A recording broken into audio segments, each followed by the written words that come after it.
अर्जुन, जो एक पुरानी हवेली में पला बड़ा है, जहां हर चीज को ताले में बंद रखा जाता है। इस हवेली में कुल 12 कमरे हैं और हर कमरे की एक चाबी है, जो एक पुराने लोहादार बॉक्स में रखी जाती है। हवेली के नियम बड़े अजीब हैं। हर हफ्ते एक नई चाबी अर्जुन को दी जाती है और वह उस कमरे को एक रात के लिए खोल सकता है। हर कमरे में एक पुरानी याद, कोई पुरानी वस्तु या कभी-कभी एक रिकॉर्डिंग होती है, जैसे कि कोई उसे धीरे धीरे उसके अतीत से जोड़ने की कोशिश कर रहा हो। अर्जुन अपनी नई चाबी लेकर कमरे के दरवाजे की तरफ बढ़ता है। उसके दिल में जिज्ञासा और डर दोनों हैं।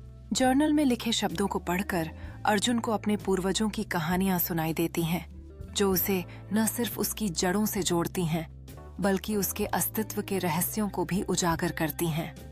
जैसे जैसे वह आगे बढ़ता है, हर पृष्ठ पर एक नई खोज और एक नया राज उसे इंतजार कर रहा। पर एक 13वीं चाबी भी है, जो कभी दिखाई नहीं देती, पर हवेली में हर चीज उसी के इर्द गिर्द घूमती है।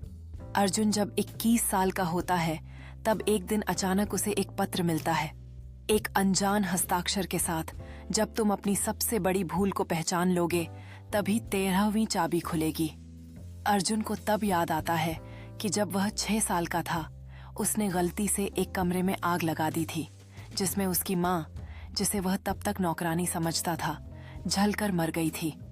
धीरे धीरे उसे पता चलता है कि वह अनाथ नहीं है। हवेली उसी की माँ की थी और ये सारे कमरे उसकी माँ की यादों और पछतावों को संजोने के लिए थे। अर्जुन की आंखों में एक नई चमक है जब वह धीरे धीरे अपनी माँ की कहानियों और उनके अधूरे सपनों को खोजने निकलता है।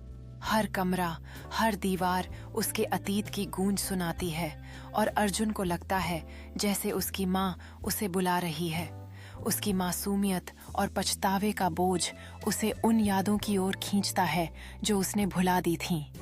13वीं चाबी, जो उसके दिल की दरवाजे को खोलेगी। जब अर्जुन अपने अपराध को स्वीकार करता है, हवेली के बेसमेंट से अपने आप एक दरवाजा खुलता है। वहां उसे एक आईना मिलता है, जिसमें वह अपने बचपन को देख सकता है, पर इस बार वह खुद को आग लगाने से रोक देता है। आईना टूट जाता है और हवेली की सारी चाबियां गायब हो जाती हैं। सिर्फ एक चाबी बचती है, 13वीं चाबी, जो एक साधारण दरवाजे को खोलती है, पर उसके पार सिर्फ एक खाली मैदान है। कभी कभी हम जिन दरवाजों से भागते हैं, वो ही हमें खुद तक पहुंचाते हैं। 13वीं चाबी दरअसल माफी की थी। इस खाली मैदान में